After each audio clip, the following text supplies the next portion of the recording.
লোকটার প্রতি কয়দিনে আমি সত্যি দুর্বল হয়ে গিয়েছি।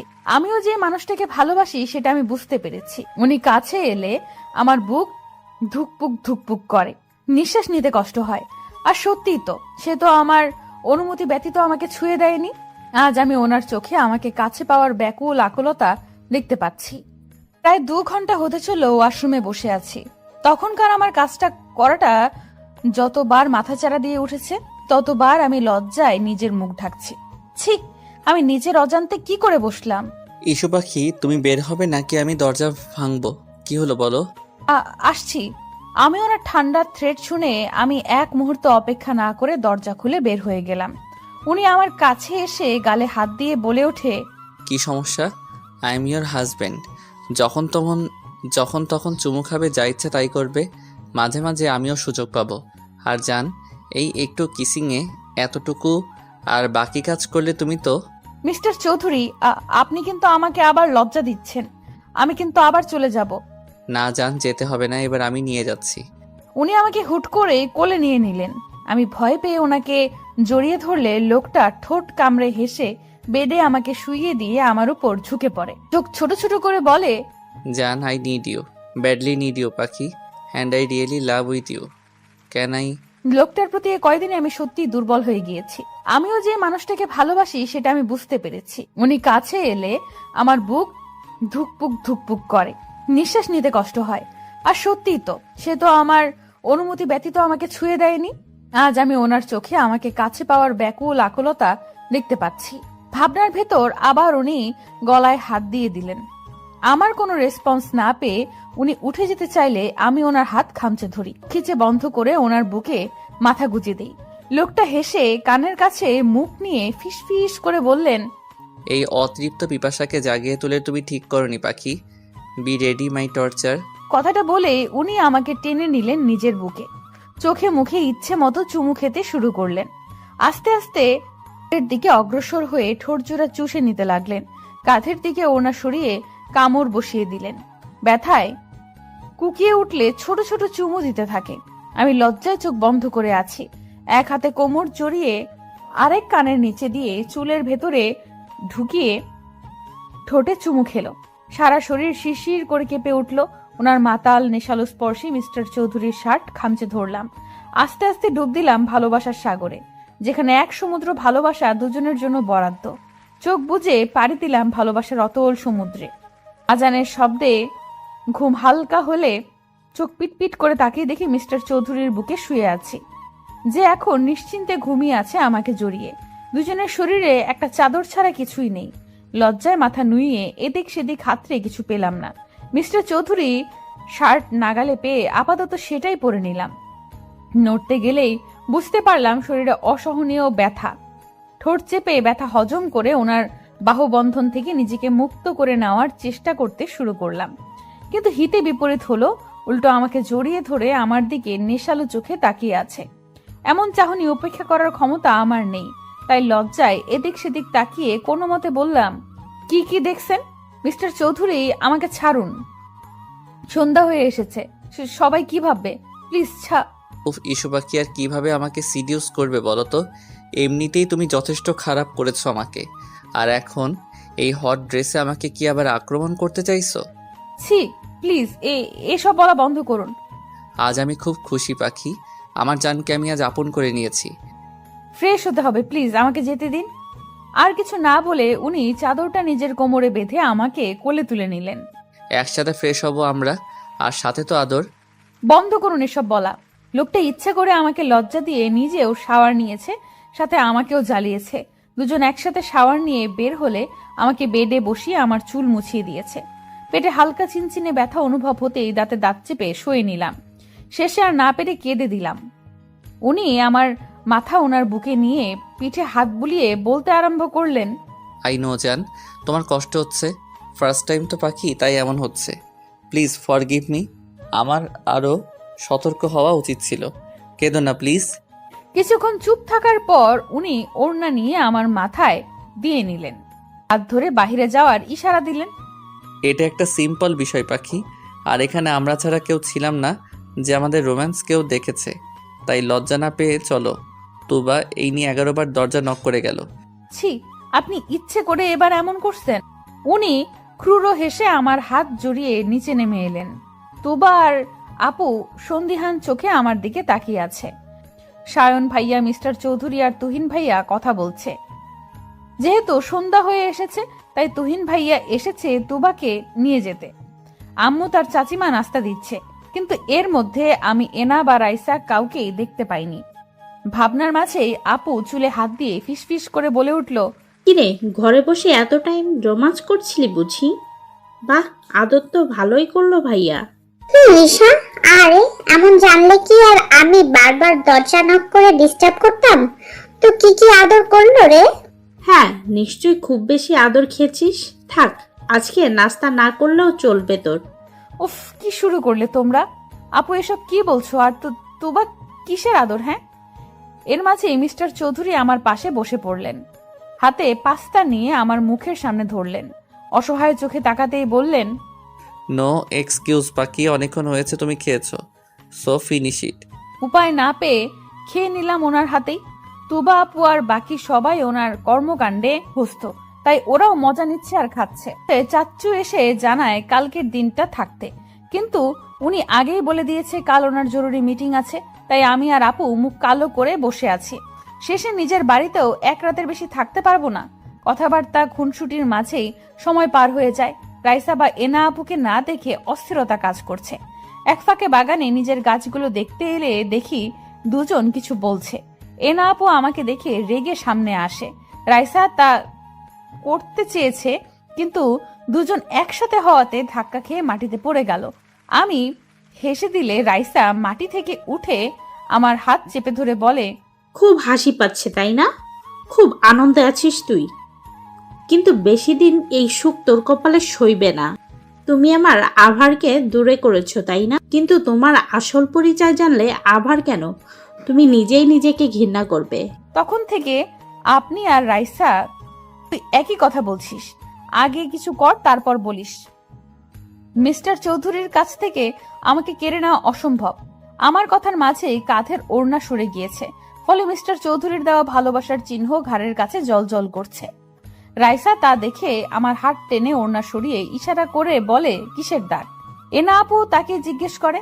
এক পর্যায়ে মাথার কাপড় পরে গেলে রাইসার হাতে ভেজা চুল লাগলে বলে ওঠে, এই তোর ঘাড়ে বুকে লাল হয়ে আছে কেন রে? কিসের দাগ ঈশা? রাইসার রাগী কথায় আমার প্রভাব না পড়লে এনা আপু আমার চুল ধুয়ে বলে, ভর সন্ধ্যায় তোমার চুল ভেজা কেন? এ কথা বলছো না কেন? আর আমি মুখ খুললাম, রাইসা তুই নিশ্চয়ই বাচ্চা না, আর কেউ না জানুক তোর শরীরে এমন হাজারটা চিহ্ন আছে। আমার কথায় রাইসা মুখটা কাচুমাচু করে তাকিয়ে আছে। এবার এনা আপুর দিকে তাকিয়ে বলে উঠি, এনা আপু বিবাহিত মেয়েদের স্বামীর কাছে থাকলে যখন তখন শাওয়ার নেওয়ার সায়েন্সটা নিশ্চয়ই আপনাকে হাতে কলমে ধরে বোঝানো লাগবে না। আপনারা জানতে চান তো কেন কি হয়েছে? তাহলে শুনুন, আমার হাজবেন্ড মিস্টার চৌধুরী আমাকে আদর করেছে। হয়েছে শান্তি, নাকি আপনাদেরকে আরো প্রমাণ দেওয়া লাগবে? আপনি যথেষ্ট বুদ্ধিমতী আপু, তাই বলছি রাইসার সাথে মিশে আমাকে নিয়ে ভেবে নিজেকে আরো নিচে নামাবেন না। আমার কথায় এনা আপুর মধ্যে ইফেক্ট পড়লেও রাইসার তেমন কিছুই দেখা গেল না। আমিও রেগে তাই চলে এলাম, কিন্তু এতক্ষণে সব কথা কেউ সাইডে দাঁড়িয়ে শুনছিল আর মুচকি হেসে বিড়বিড় করে বলতে লাগলো, দ্যাটস মাই ইস্যু পাখি, আরবের কুইন। কথার তেজেই আজ তুমি বুঝিয়ে দিলে পাখি তুমি দুর্বল নও, কিন্তু তোমাকে আরো শক্ত হতে হবে জান। ভালোবাসি আমি আমার পরিটাকে। আধা আধা চোখে দেখছি মিস্টার চৌধুরী আমার মাথায় জল পট্টি দিচ্ছে, বিড়বিড় করে কিছু বলছে, কিন্তু আমার কানে তার বলা বাক্যগুলো আসছে না। কিন্তু এতটুকু শুনতে পেলাম, জান কিছু হবে না পাখি, আই এম সরি পাখি, আমি তোমাকে না ছুলে আজ তোমার এমন অবস্থা হতো না। লোকটা এই কথাটা না হলেও 1000 বার জব করেছে। হালকা চোখে ভাবতে লাগলাম কিছুক্ষণ আগের কথা। বাগান থেকে আসার পর থেকে শরীরে ঠান্ডা অনুভূতি হয়। গল্প করতে করতে সবাই ডিনার শেষ করে লাস্ট মোমেন্টে মাথা ঘুরতে আরম্ভ করে। তেমন একটা পাত্তা না দিয়ে বসে থেকে ডিনার টেবিলে সবার সাথে, কিন্তু হঠাৎ গা গুলিয়ে উঠলে নিজেকে সামলে কোনো মতে উঠে বেসিনে গিয়ে গড়গড় করে বমি করে দেই। আমার এই অবস্থা দেখে সবাই নিজের খাওয়া রেখে আমার কাছে চলে আসে। মিস্টার চৌধুরী উত্তেজিত কণ্ঠে বলতে আরম্ভ করে, ইস্যু কি হয়েছে? জান শরীর খারাপ লাগছে, এদিকে এসো। আমার খুব খারাপ লাগছে চৌধুরী সাহেব। আর কিছু বলার আগেই মাথা ঘুরতে লাগলো। মিস্টার চৌধুরী আমার মাথা তার বুকে নিয়ে চোখে মুখে পানি দিতে লাগলো। কিছু সময় বাদে নিজের শরীরের ভারসাম্য রাখতে না পেরে ঢলে পড়লাম ওনার গায়ে। আমাকে আঁকড়ে নিয়ে কোলে তুলে নিলেন। ভরসার স্থান পেয়ে মুখ গুজে দিলাম। ওনার পেছনে একে একে সবাই ঘুরে এলো। সায়ন, ডাক্তার মিতাকে ফোন করো আর গাড়ি পাঠিয়ে দে, ওনাকে নিয়ে আসবে। ইস্যু পাখির শরীর ঠিক নেই। হ্যাঁ ভাইয়া, এক্ষুনি করতেছি। মেয়েটার তো এমন হুটহাট শরীর খারাপ করে না, কি হলো ওর? আম্মু, ওর তো শরীর গরম হয়ে আসছে, আর সেন্স তো এখনো নেই। সায়ন, প্লিজ কিছু করো। কল করেছি ভাইয়া, উনি আসতেছে। কান্না করো না তুমি সামিয়া। মিস্টার চৌধুরী এক ধ্যানে আমার দিকে তাকিয়ে আছে। কিছু সময়ের মধ্যেই আমার চোখ মুখ শুকিয়ে গিয়েছে। চোখে মুখে পানি দিলে আস্তে করে চোখ খুলে সবার আগে গভীর চাহনির মানুষটার ব্যাকুল চোখ জোড়াই নজরে পড়ে। আমাকে তুলে বসালো। আধো আধো কণ্ঠে সবাইকে চিন্তা করতে বারণ করি, কিন্তু বিপত্তি বাধে যখন মিস্টার চৌধুরী গায়ে গড়গড় করে বমি করে দেই। সবাই নাক ছিটকালেও এই মানুষটার মুখে শুধু আমি ব্যাকুল চিন্তার আভাস পাই। আমি লজ্জা ভয়ে কান্না করে দেই। নিজের সাথে ওনাকেও নোংরা করে দিয়েছি। ভয়ে জোরে জোরে কান্না করে দেই। তখন ডাক্তার মিতা রুমে প্রবেশ করে। মিস্টার চৌধুরীকে দেখে বলে আগে আমাকে ফ্রেশ করে দিতে। আপু আর চাচিমা কাছে এলে মিস্টার চৌধুরী মানা করেন। সবাইকে স্পেস দিতে বললে সবাই রুমের বাহিরে যায়। আমি আধো কণ্ঠে ভয় পেয়ে বলে উঠি, আমি ইচ্ছে করিনি, প্লিজ আমাকে বকবেন না। হুশজান, কিছু হয়নি, কান্না করো না পাখি। আমি এতটুকু রাগ করিনি। আমি ফ্রেশ করিয়ে দিচ্ছি পাখি, তুমি চুপচাপ থাকো। এইভাবে তার গায়ে বমি করে দিলাম। কি গন্ধ, ছি! আর এই মানুষটার মুখে শুধু আমাকে নিয়েই চিন্তা। এতটুকু ঘৃণা নেই এসবে। আচ্ছা, আমার কপালে কি সত্যি এত সুখ ছিল? ভাবনার মাঝে আমাকে ফ্রেশ করে চেঞ্জ করে দিলেন। নিজেও ফ্রেশ হয়ে চেঞ্জ করে নিলেন। আমাকে কোলে তুলে বিছানায় শুইয়ে দিলেন। দরজা খুলে দিলে সবাই ঘরে প্রবেশ করলেন। ডাক্তার মিতা মুচকি হাসলেন মিস্টার চৌধুরীর পাগলামি দেখে। ডাক্তার মিতা, ওর কি হয়েছে? সন্ধ্যায় তো ঠিক ছিল, জ্বরে গা পড়ে যাচ্ছে। এখন তো সিজন চেঞ্জ হয়নি, তাহলেও। মিস্টার আভার, আপনি শান্ত হন। আপনার ওয়াইফের তেমন কিছু হয়নি, সামান্য জ্বর হয়েছে। আমি চেক আপ করে ইনজেক্ট করে দিয়েছি। ওকে, বাট সকালের আগে ইস্যু পাখিকে ঠিক হওয়া চাই, অ্যাজ সুন অ্যাজ পসিবল। আপনি এত চিন্তা করবেন না। ঠিক মেডিসিন আর আল্লাহর রহমত থাকলে এমনিতেই ঠিক হয়ে যাবে। Don't worry. আর আপনারা সবাই প্লিজ বাহিরে যান। এত লোক পেশেন্টের ঘরে থাকা ঠিক নয়। আচ্ছা, মিসেস চৌধুরী কি আগে থেকেই অসুস্থ ছিল বা শরীর খারাপ? নো ডাক্তার, ও সম্পূর্ণ ঠিক ছিল, বাট আজ প্রথম ইন্টিমেট হয়েছে, তাই পেইন ছিল। বিকেলে শাওয়ার নিয়েছে, মেবি এই জন্য। Am I right doctor? Yes, you are intelligent mister আভার। আসলে প্রথম দিনই তাই এমন হয়েছে, আর শাওয়ারের টাইমটাও ঠিক ছিল না। চিন্তা করবেন না, আমি মেডিসিন দিয়ে দিয়েছি। কথা শেষে আমার জ্বর চেক করে শরীরে মেডিসিন ইনজেক্ট করে দেয়। আমি ব্যথা ভুলে গভীর ঘুমে মগ্ন হয়ে পড়ি, কিন্তু তার আগে মিস্টার চৌধুরীর হাত আঁকড়ে ধরতে ভুলিনি। ডাক্তার মিতা মিস্টার চৌধুরীর দিকে তাকিয়ে মুচকি হেসে বললেন, মিসেস চৌধুরীকে খুব ভালোবাসেন তাই না? ভালোবাসি কিনা আই ডোন্ট নো, বাট আমার ভালো থাকার জন্য এই মেয়েটাকে ঠিক থাকতে হবে, না হলে আমার দুনিয়া এলোমেলো হয়ে যাবে। যেই আভার চৌধুরীর নাম শুনলেই সবাই কেঁপে ওঠে, সে যে একটা পিচ্চি মেয়ের প্রতি এতটা দুর্বল, এতটা পজিটিভ, সেটা কি সবাই জানে? আর মেয়েরা যারা আইকন আভার বলতে পাগল, তারা কি জানে? ডাক্তার মিতার কথায় উনি মুচকি হাসি দিলেন শুধু। ডাক্তার মিতা মিস্টার চৌধুরীদের ফ্যামিলি ডাক্তার, তাই ওনার সাথে মিস্টার চৌধুরীর স্বাভাবিকভাবেই আচরণ করে। ডাক্তার মিতা চলে গেলে সবাই ঘরে প্রবেশ করে, আমাকে দেখে যায়। সেন্সের কথা বললে মিস্টার চৌধুরী বলে, ঘুমের ওষুধ দেওয়া আছে, কাল ঘুম ভাঙবে। সবাই শান্তির নিঃশ্বাস নেয়, শুধু রাইসা ছাড়া। এনা আপু এসেছে, কিন্তু রাইসার বলা কিছু কথা ওনাকে বারবার ভাবাচ্ছে। সবাই নিজের রুমে চলে গেলে মিস্টার চৌধুরী আমার কাছে এসে কপালে চুমু খায়, গলায় কিস করে বলে ওঠে, খুব কষ্ট হচ্ছে পাখি, আই এম সরি। আমি তোমাকে কষ্ট দিয়েছি, তোমার খেয়াল রাখতে পারিনি। মিস্টার চৌধুরী আমাকে ছুঁয়ে কথাগুলো বলার সময় ওনার ফোনে কল আসে। আমার দিকে তাকিয়ে ফোন রিসিভ করতেই শোনা যায় কারো কথা। স্যার, কিছু ইনফরমেশন পেয়েছি। 17 বছর আগে এখানে একটা বাচ্চা মেয়ে হারিয়ে গিয়েছিল, আর আপনাদের সন্দেহ ঠিক ছিল। মিস্টার রহমান আর মিসেস শাহানা মেয়ে ছিল। মেলা এসেছিল তারা। আর শোনা যাচ্ছে এখান থেকে আগেও বাচ্চা চুরি হয়েছে। একটা গ্যাং এই কাজ করে, প্রতি বছর বাচ্চা চুরি করে তারা। গুড, অনেক বড় কাজ করেছো তুমি। এর পুরস্কার তুমি পেয়ে যাবে। এরপর কি করতে হবে জানো নিশ্চয়ই। ফোন রেখে আমার কাছে এসে মিস্টার চৌধুরী ঝুঁকে যায় আমার উপর। ঠোঁটে হালকা চুমু খেয়ে বলে ওঠে, আমার পাখি, তোমার উপর আর কারো আঙ্গুল তোলার সাহস আমি দিব না। খুব শীঘ্রই তোমার জন্য বড় সারপ্রাইজ আছে জান। মেয়েটার কি হলো বলো তো? কি সুন্দর আমাদের সাথে সারাটা দিন হই হুল্লোড় করলো। আমার খুব চিন্তা হচ্ছে নিপা, মেয়েটা আমার সুখে থাকবে তো? তুমি শুধু শুধু চিন্তা করছো। আজ তো দেখলে আরব মেয়েটাকে কত ভালোবাসে, কি যত্ন নেয় মেয়েটার। সেটাই তো ভয় নিপা, মেয়েটা আসল পরিচয় জানলে যদি আরাব ওকে দূরে সরিয়ে দেয়, তাহলে তো ঈশা সহ্য করতে পারবে না। এমনিতেই মা বাবা ভালোবাসা পায়নি, এখন যদি তাও হারিয়ে ফেলে, মেয়েটা আবার নিঃস্ব হয়ে যাবে।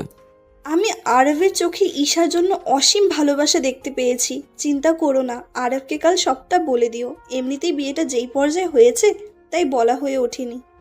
তাদের কথার মাঝেই দরজায় নক করার শব্দ পাই। চাচ্চু দরজা খুলে অবাক হয়ে বলে, বাবা তুমি এত রাতে?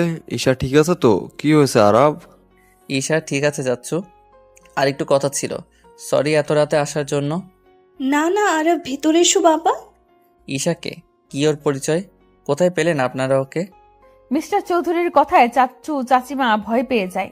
ওনার গভীর কণ্ঠ বলছে উনি রেগে আছে। চাচ্চু ভয় পেয়ে মিস্টার চৌধুরীর হাত ধরে বলে, বাবা ওর কোনো দোষ নেই, বিশ্বাস করো, মেয়েটা এসবের কিচ্ছু জানে না। আমি তোমাকে সব খুলে বলতেছি, প্লিজ বাবা, আমার মেয়েটাকে ভুল বুঝবে না তুমি। আহ, কি করছেন? এই আরাব আর ইস্যু পাখিকে এই সামান্য বিষয় ভুল বুঝবে এটা ভাবলেন কিভাবে? আমাকে সবটা বলুন। আমি দেখেছি আমার ইস্যুপরীকে এই বাড়িতে কিছু মানুষ কিভাবে ট্রিট করে। ঈশাকে আমরা কুড়িয়ে পেয়েছি আরব। কিন্তু চাচিমার কথায় মিস্টার চৌধুরীর কোনো ভাবগতি হলো না। মনে হয় উনি জানতেন চৌধুরী আর চাচি আর চাচিমা, চাচ্চু আর চাচিমা একে অপরের মুখ চাওয়াচাওয়ি করছে ওনাকে স্বাভাবিক দেখে। চাচ্চু নিঃশ্বাস নিয়ে বলতে শুরু করে, 17 বছর আগে আমরা পিকনিকে গিয়েছি, তখন নাবিলার নতুন বিয়ে হয়েছে। ও বাচ্চা কনসিভ করেনি, তাই মন মরা হয়ে থাকতো। কিন্তু আমার ভাই এই অবস্থা দেখে প্ল্যান করে একদিন সবাইকে পিকনিক নিয়ে ওর মন ভালো করবে। নিপা ও নাবিলাকে জোর করে নিয়ে নেয়। সারাদিন ঘোরাঘুরির পর রাস্তায় আমরা দেখি 3 কি 3.5 বছরের এক বাচ্চা কান্না করতেছে। গাড়ি থেকে নেমে ওকে জিজ্ঞাসা করলে কিছুই বলতে পারে না, শুধু মেলার কথাটাই ওর মুখে আসে। আশেপাশে খোঁজ নিয়ে জানতে পারি মেলায় আরেকটাও দূরে হচ্ছে, কিন্তু মেলায় গেলে দেখি চোর নিয়ে গন্ডগোল হচ্ছে। অনেক বাচ্চা নাকি হারিয়ে গিয়েছে। অনেক খুঁজেছি ওর বাবা মাকে, কিন্তু পাইনি বাবা। তারপর থানায় কমপ্লেন করলে বলে এত ছোট বাচ্চা রাতে কোথায় রাখবে, ওনারা খোঁজ করবে, তাই ওকে আমরা নিজের কাছেই রাখি। 5-6 দিন খোঁজ করার পর জানতে পারি সবাই তাদের বাচ্চা পেয়েছে, শুধু ঈশার খোঁজ কেউ করেনি। কিন্তু এ কয়দিনে নাবিলা নিজের বাচ্চার মতো মিশে যায় ঈশার সাথে। এভাবেই চলতে থাকে, কিন্তু কাউকে খুঁজে পায়নি। আস্তে আস্তে নাবিলা আর ফারুক নিজের মেয়ে বানিয়ে নেয় ঈশাকে। কিন্তু বিপত্তি বাধে 1 বছর পর, যখন নাবিলা কনসিভ করে। রাইসার জন্ম হলে নাবিলা ঈশাকে সহ্য করতে পারে না, ওকে দূরে সরিয়ে দেয়। আস্তে আস্তে আমার মেয়েটাও মা হারা হয়ে যায়। তবে ফারুক যথেষ্ট ভালোবাসতো ঈশাকে। ওর গায়ের পোশাক আর কথার ধরন আচরণে আমরা বুঝতে পেরেছি কোনো বড় ফ্যামিলির। কিন্তু নাম না জানায় আমরা ওর নাম দিলাম ঈশা। প্লিজ বাবা, আমার মেয়েটাকে জানতে দিও না, এসবের শেষ হয়ে যাবে এসব শুনলে। চিন্তা করবেন না, আমার পরি আমার কাছে রানীর মতো এসেছে। আমার কাছে সে ভালোবাসার পুতুল হয়ে থাকবে। এতটুকু কষ্ট ওর হবে না। আমার মেয়েটাকে একটু ভালোবেসে দেখো, ও কাউকে কষ্ট দিবে না। আচ্ছা চাচ্চু, এমন কোনো এভিডেন্স আছে বা কিছু যেটা ঈশার সাথে ছিল? ওর কাছে কিছু ছিল?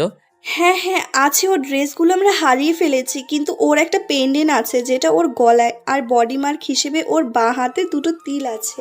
ঈশার গলায়? মানে ওই যে পরি দেয়া স্টোন পাথরের পেন্ডেন্ট? হ্যাঁ বাবা, ওইটা ছোটবেলায় ওর সাথেই ছিল। মিস্টার চৌধুরী সন্ধ্যার কথা ভাবতে লাগলো, যখন আমাকে ঘাড়ে কামড়ে দেওয়ার সময় সেই পেন্ডেন্টে ব্যথা পেয়েছে, আর আমি খিলখিল করে হেসে দিয়েছি। উনি হেসে চাচ্চু আর চাচিমার থেকে বিদায় নিয়ে বেডরুমে চলে এলেন। আমার হাত ধরে বললেন, আমি সন্ধান পেয়ে গিয়েছি পাখি।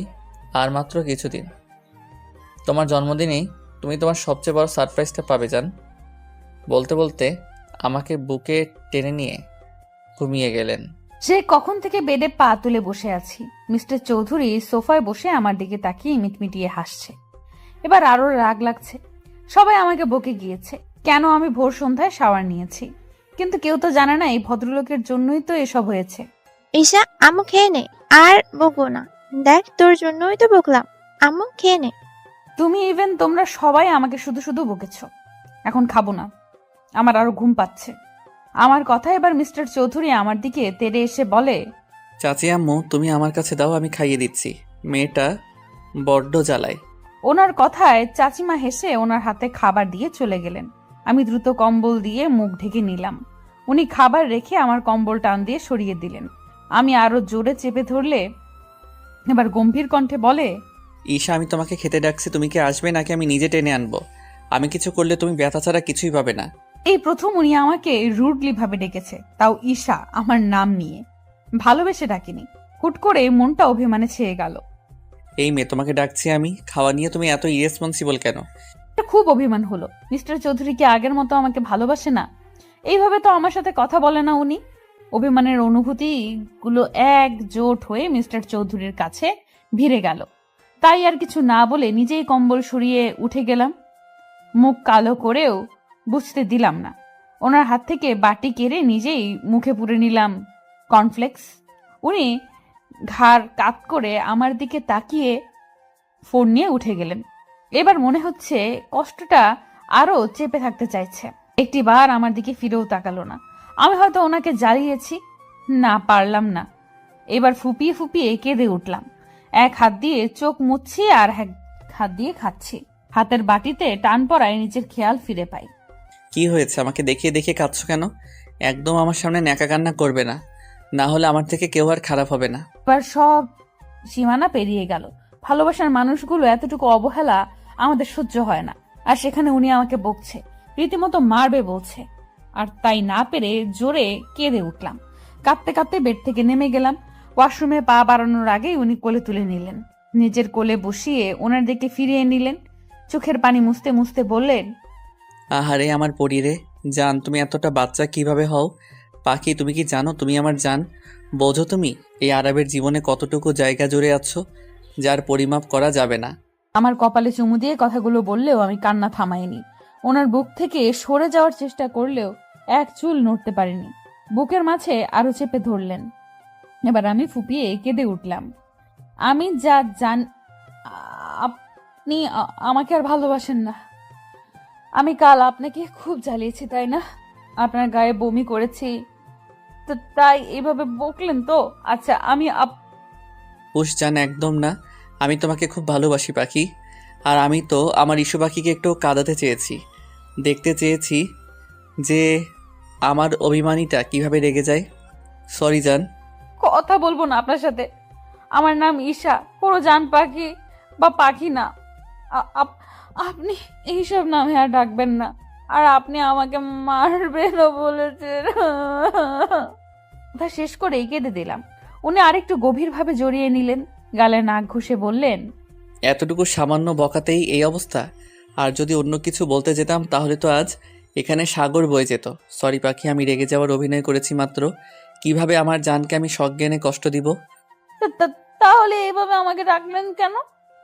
ও, এবার বুঝেছি, এই জন্যই মহারানীর মুড অফ হয়েছে। জান, তোমাকে ভালোবাসি, এভাবে আর বলবো না। Sorry baby. উনি কানে হাত দিয়ে ইনোসেন্ট ফেস করে সরি বলাতে আমি খিলখিল করে হেসে দিই। উনি কামিজের ভেতর হাত ঢুকিয়ে আরেকটু কাছে টেনে নেন। আমার টোলে চুমু খেলেন। আমি স্থির হয়ে বসে আছি ওনার স্পর্শে। এবার আমার ঠোঁটের কাছে এসে চুষে নিতে লাগলেন। প্রথমে বাধা দিলেও পরে রেসপন্স করতে লাগলাম। প্রায় 5 মিনিট পর ছেড়ে আমার ঠোঁট মুছিয়ে দিলেন। দুজনেই হাঁপাচ্ছি। কিছু বলার জন্য মুখ খুলবো তার আগেই চিৎকার শুনে আশেপাশে তাকিয়ে দেখি রাইসা আর এনা আপু দরজার কাছে মুখ লুকিয়ে দাঁড়িয়ে আছে। প্রথম ব্যাপারটা মাথায় না এলেও পরে মাথায় আসে। তাড়াহুড়ো করে ওনার কোল থেকে উঠে গেলাম। উনি ফোন হাতে নিয়ে ব্যালকনিতে চলে গেলেন। রাইসা এবার আমার দিকে তাকিয়ে চলে গেল। এনা আপুর দিকে তাকাতেই দেখলাম কিছু বলার জন্য এদিক সেদিক তাকাচ্ছে।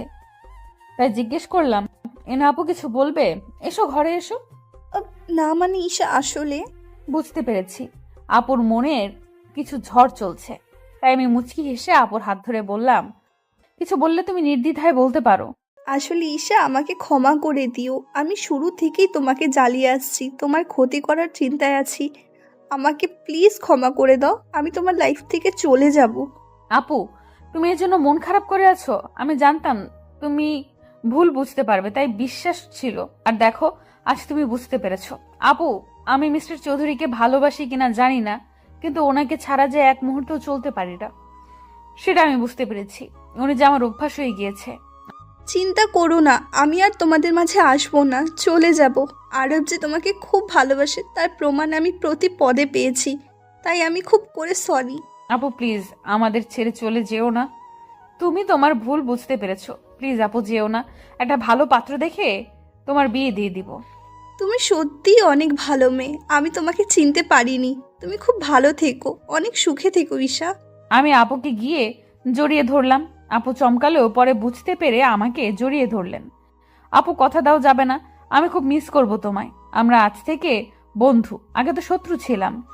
এবার বুঝলাম আরবের ঈশাপরি কেন এত পাগল করেছে তাকে। আমি থাকবো আর তোমাদের জ্বালাবো। এনা আপুর কথা শেষ হলে মিস্টার চৌধুরী বেরিয়ে আসে। আপু আমাকে চোখ টিপে দিয়ে চলে যায়। মিস্টার চৌধুরী আমাকে দেওয়ালের সাথে চেপে ধরে কপালে চুমু খেয়ে নিলেন।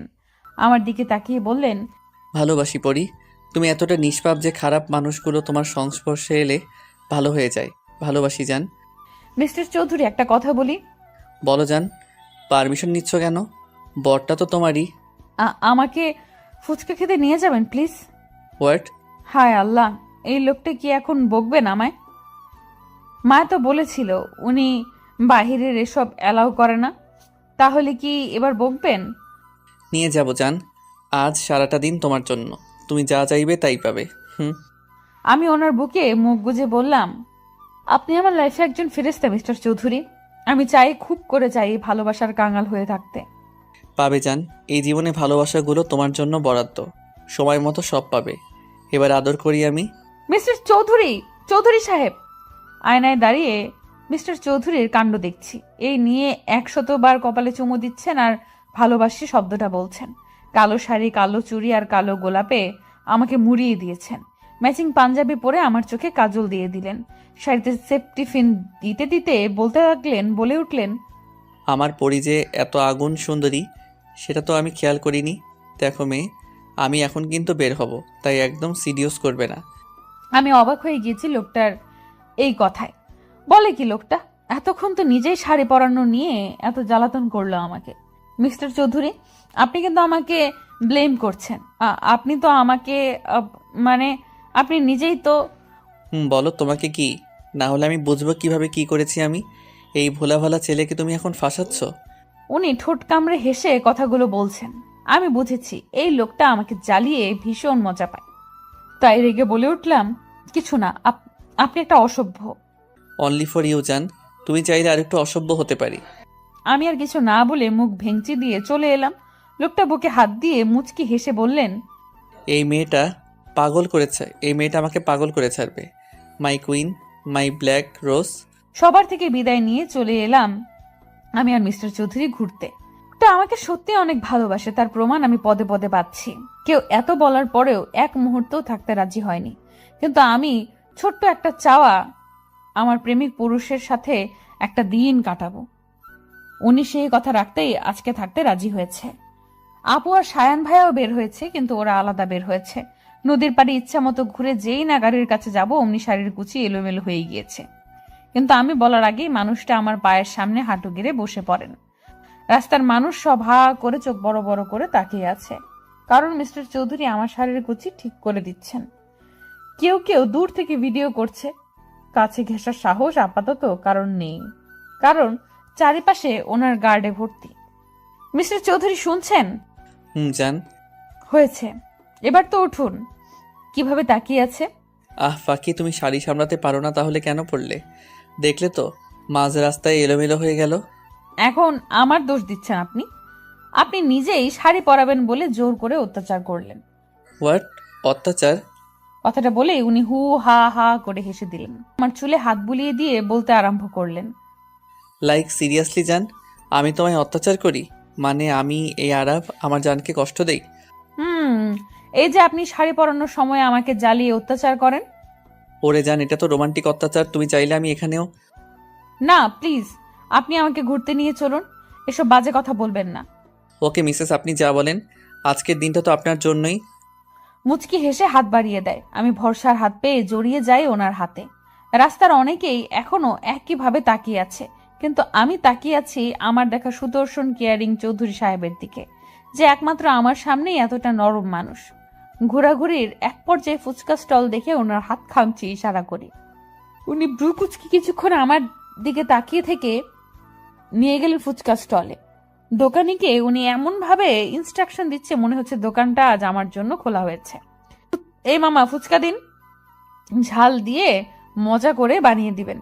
নো, তুমি এত ঝাল খেতে পারবে না জান, শরীর খারাপ করবে, এমনিতেই তুমি অসুস্থ। এই যে শুনুন মিস্টার চৌধুরী, আপনি চুপচাপ বসে থাকুন। আপনি আজ কথা দিয়েছেন সারাদিন আমার যা চাই তাই আমার ইচ্ছা, যেভাবে খুশি সেভাবে চলবো, খুশি হব। আমি ফুচকা দেখলে মাথা ঠিক থাকে না, তাই এত বাধা না মেনে ফুচকা খাওয়া শুরু করলাম। নিজে মুখে দেওয়ার আগে একটা ফুচকা হাতে নিয়ে মিস্টার চৌধুরীর সামনে ধরলাম। জানি উনি খাবে না, তবু ইচ্ছে হলো ওনাকে নিজের হাতে খাইয়ে দেই। মানুষটা তো আমাকে কত যত্ন নিয়ে খাওয়ায়, কিন্তু আমাকে অবাক করে দিয়ে উনি আমার হাত থেকে ফুচকা খেয়ে নিলেন। আমি অবাক হলেও মুচকি হেসে খাওয়াতে মন দিলাম। এতটুকু বুঝতে পেরেছি মিস্টার চৌধুরী মুগ্ধ নয়নে আমার দিকে তাকিয়ে আছে। 3-4টা মুখে পুড়তেই বুঝলাম নাগা মরিচের পরিমাণ একটু বেশি ছিল, কিন্তু খাওয়া অফ না করে একের পর এক খেতে লাগলাম। চোখ মুখ লাল হয়ে এলেও মিস্টার চৌধুরীর বকার ভয়ে খেতে লাগলাম। এবার আর না পেরে রেখে দিলাম। চোখ দিয়ে অনবরত পানি পড়ছে। সামনে আইসক্রিম দেখতে পেয়ে তাকিয়ে দেখলাম মিস্টার চৌধুরী হাতে নিয়ে ইশারা দিচ্ছেন। জান, তোমার ঝাল লেগেছে, এটা খাও, একটু বেটার লাগবে। আর কিছু না বলে উনি এগিয়ে এলেন, আমাকে নিজের হাতে খাইয়ে দিলেন। মুখের অংশ শেষ করে মিস্টার চৌধুরীর গাল স্পর্শ করে বললাম, আপনি আমাকে বকলেন না কেন? আমি বকলে কি তার আদরি স্পর্শটা পেতাম? এই যে তার এতটুকু ছোঁয়া আমাকে পাগল করে দেয়, সেটা তো আমার পরই জানে না।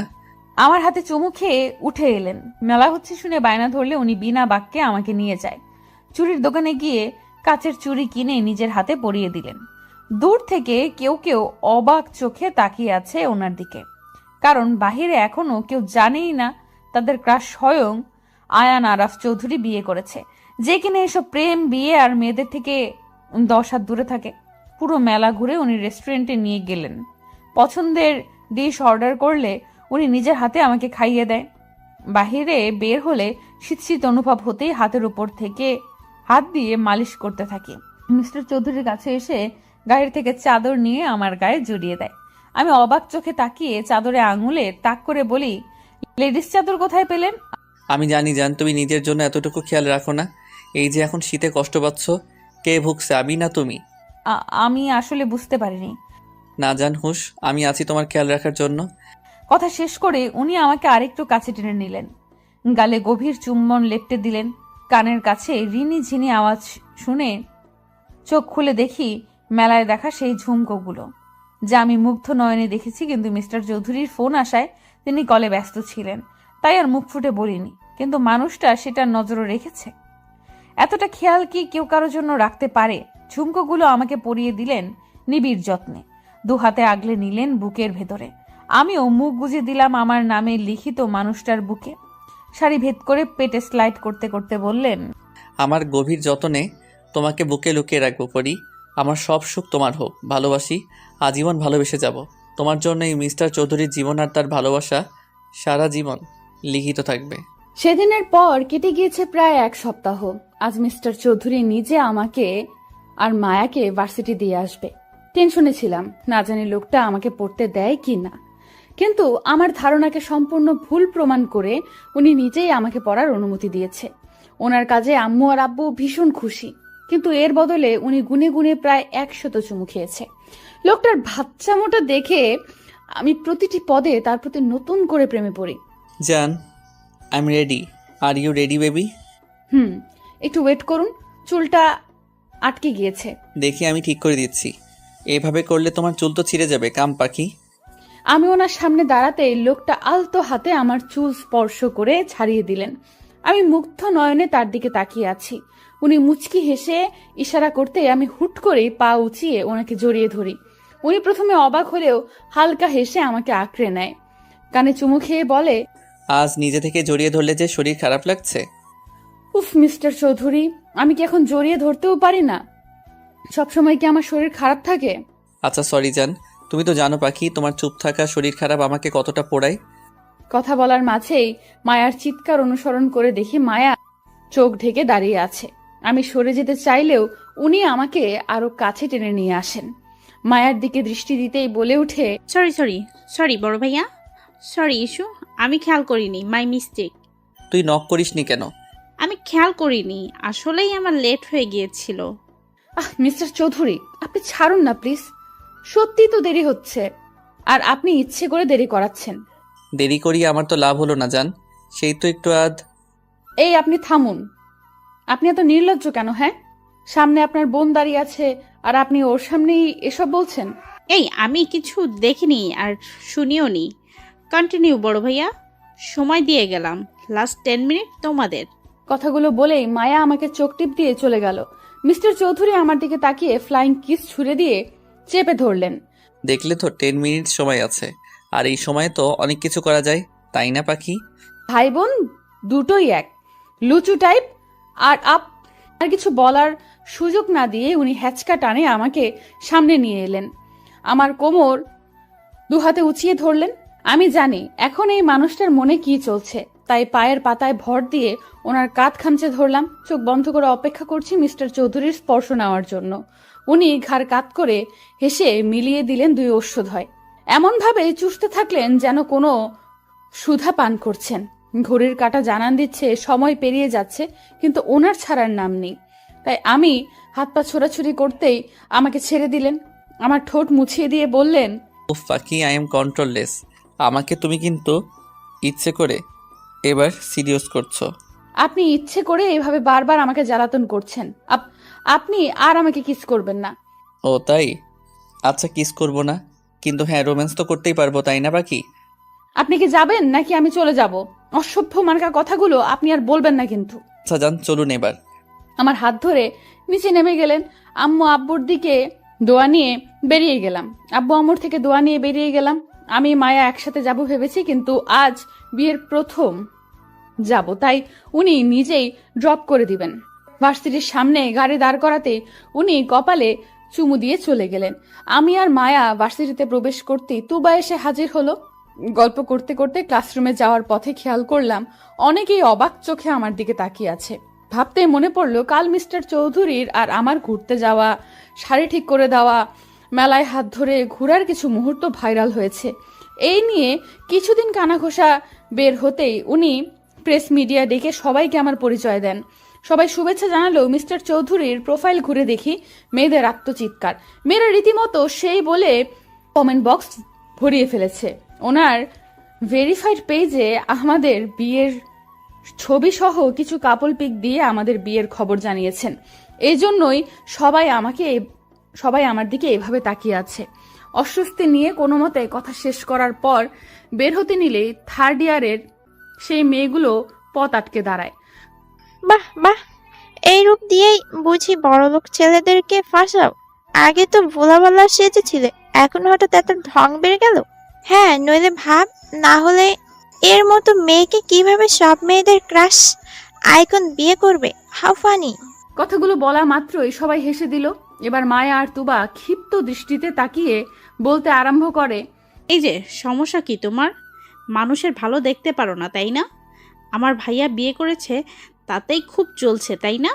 অন্যের খুঁত না ধরে নিজে ঠিক হও। সারাদিন মানুষের পিছনে লেগে থাকাই তো তোমাদের কাজ। নেক্সট টাইম থেকে ভেবেচিন্তে কথা বলবে। এই, তোমাদের পাওয়ার আছে বলে কি যা ইচ্ছা করবে নাকি? মুখ আছে তাই কথা বলবো। আর কয়টা ছেলেকে ফাঁসিয়েছো এইভাবে? আমার প্রিয় মানুষটা আমাকে শিখিয়েছে, যখন নিজের দোষ না থাকে, কেউ ইচ্ছে করে ছোট করতে চায়, তখন তাকে সুযোগ দেওয়া উচিত নয়। সে যেই হোক, তাকে তার জায়গাটা বুঝিয়ে দিতে হয়। তাই আমি বুকে হাত ভাঁজ করে বললাম, ও রিয়েলি? আচ্ছা, আমি ফাঁসিয়েছি? তবে এসো, তোমাকেও কিছু টিপস শিখিয়ে দেই। আমার কথায় মায়া আর তুবা মুখ টিপে হাসলেও মেয়েগুলো রাগী চোখে তাকিয়ে আছে। আমি মুখ ভেঙচি দিয়ে চলে এলাম। কিছুটা শান্তি অনুভব করছি। সত্যি তো, আমি কেন অন্যের তেতো কথায় কান্না করব? কেন কষ্ট পাবো?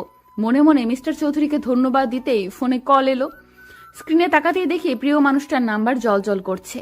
সময় ব্যয় না করে রিসিভ করার সাথে সাথেই উনি বলে উঠলেন, ভালোবাসি বউ, জীবনের সবটা জুড়ে শুধু আপনার বসবাস। আর ঠিক এইভাবেই কিছু মানুষকে অ্যাভয়েড করে চলতে হয়। আপনি কিভাবে জানলেন? আর হঠাৎ করে এমন কথাই বা কেন বলছেন? আপনি কি আমার আশেপাশেই আছেন চৌধুরী সাহেব? আশেপাশে বলছো? তুমি তো আমার প্রতিটা নিঃশ্বাস জুড়ে আছো মিস ইউ পাখি। আমিও মিস করছি আপনাকে চৌধুরী সাহেব। উনি মুচকি হেসে ফোনটা বুকে জড়িয়ে নিলেন। আপনার প্রতিটা নিঃশ্বাস আমার কানে প্রতিফলিত হচ্ছে। শুনেছি ভালোবাসার মানুষ নাকি কাছে এলে রংহীন জিনিসগুলো সুন্দর লাগে। আমার ব্যাপারে কি তা হচ্ছে নাকি? চোখ বন্ধ করতেই মিস্টার চৌধুরীর চেহারা ভেসে উঠল। আজকে প্রত্যেকটা মানুষের মনে অস্থিরতা আর চিন্তা কাজ করবে, কারণ মিস্টার চৌধুরীর ভোটের রেজাল্ট আজ দিবে। পার্টি ক্লাবে মানুষটা শান্ত হয়ে বসে আছে। তার মধ্যেও কম চিন্তা কাজ করছে না। মানুষটা কয়েকটা দিন যে পরিশ্রম করেছে তা সকলের চোখেই পড়েছে। সারা দিন রাত পরিশ্রম করেও মানুষটা একটা মুহূর্তের জন্য আমার যত্ন নিতে ভোলেনি। আস্তে আস্তে যে মানুষটার মায়ায় গভীরভাবে জড়িয়ে পড়েছি তা আমি বেশ ভালো বুঝতে পারছি। আর কিছুক্ষণের মধ্যে ফল প্রকাশ হবে। তাই বাড়ির প্রত্যেকটা মানুষ টিভির স্ক্রিনে তাকিয়ে দোয়া করছে। অবশেষে ফল প্রকাশ করার জন্য কাউন্টডাউন শুরু হলে আমার হাত পা কাঁপাকাঁপি শুরু হয়ে যাবে। ভাবনার মাঝেই মায়া ইয়াহু বলে চিল্লিয়ে আমাকে জড়িয়ে ধরে। টিভি স্ক্রিনে চোখ দিতেই জানতে পারি বিপুল ভোটে জয়ী হয়ে এবার এর পলিটিক্স নেতার পদটা মিস্টার চৌধুরী পেয়েছে। আনন্দে পুরো বাড়ি গমগম করছে। আম্মু আমায় জড়িয়ে ধরলো। সামনে তাকিয়ে দেখছি আমার প্রিয় প্রেমিক পুরুষের মুখে বিশ্বজয়ের হাসি, যেখানে তাকে সম্মানও জানানো হচ্ছে। এর মধ্যে মনে হলো, আচ্ছা আমিও যদি আজ ওনাকে একটা সারপ্রাইজ দিয়ে চমকে দিতে পারি। তাই মায়াকে ডেকে নিয়ে প্ল্যান করলাম। আজ ওনার দেওয়া শুভ্র শাড়ি, হালকা সাজে, কাচের চুড়ি আর খোলা চুলে ওনার বাগানের কাঠগোলাপ, ব্যাস রেডি হয়ে আম্মু আর আব্বুকে বলে বেরিয়ে গেলাম। গার্ড যেতে চাইলেও আব্বুর থেকে কড়া পারমিশন নিয়ে তাদের ছাড়াই বেরিয়ে গেলাম। গল্প করতে করতে পার্টি ক্লাবের সামনে চলে এলাম। গাড়ি থেকে নামতেই চোখ বন্ধ করে ভাবতে লাগলাম, আচ্ছা আমাকে দেখলে কি উনি চমকে যাবেন, খুশি হয়ে জড়িয়ে ধরবেন? ভাবনার মাঝেই হাতে টান পড়ায় বাস্তবে ফিরি। মায়ের দিকে তাকিয়ে দেখি নিচে বসে আছে। কি হলো? কিভাবে হলো?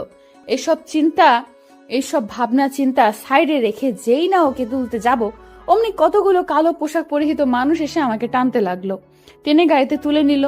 সাই সাই করে গাড়ি চলতে লাগলো বহুদূর। এর মধ্যেই হইচই পড়ে গেল। মিস্টার চৌধুরী দৌড়ে এসে মায়াকে তুলে নিলেন। কিছু জিজ্ঞেস করার আগে মায়া কেঁদে বলে উঠল, ভাইয়া, ঈশাকে ফিরিয়ে দে প্লিজ। মানে? ওরা ঈশাকে নিয়ে গেছে, প্লিজ ওকে নিয়ে আয়। মায়া কান্না করে কথাগুলো বলার এক পর্যায়ে মিস্টার চৌধুরী ওনার চুলে হাত বুলিয়ে ঘাড় কাত করে বাঁকা হাসে। আমি গাড়িতে হাত পা ছোড়াছুড়ি করছি, কিন্তু লোকগুলো আমাকে থামাতে না পেরে মুখে রুমাল চেপে ধরলেন। আস্তে আস্তে সব ঝাপসা হতেই ভাবতে লাগলাম, আচ্ছা আর কি আমার শেষ কথাটা ওনাকে বলা হবে না? আমি কি মারা যাব? মিস্টার চৌধুরী তো বলেছে আমাকে সকল বিপদ থেকে রক্ষা করবে। তাহলে কি আসবে উনি? এসে আমার কপালে চুমু খেয়ে আমাকে জড়িয়ে নিয়ে বলবেন ভালোবাসি যান, সে আমার মায়াবতী? শুনতে পাবো কি তার মুখে এই বাক্য? আর কিছু ভাবতে পারলাম না। তার আগে ঢলে পড়লাম ঘুমের কোলে। চোখ খুলতেই নিজেকে আবিষ্কার করি অন্ধকার রুমে। হাত পা নাড়াতেই দেখি দড়ি দিয়ে চেয়ারে বাঁধা পড়ে আছি।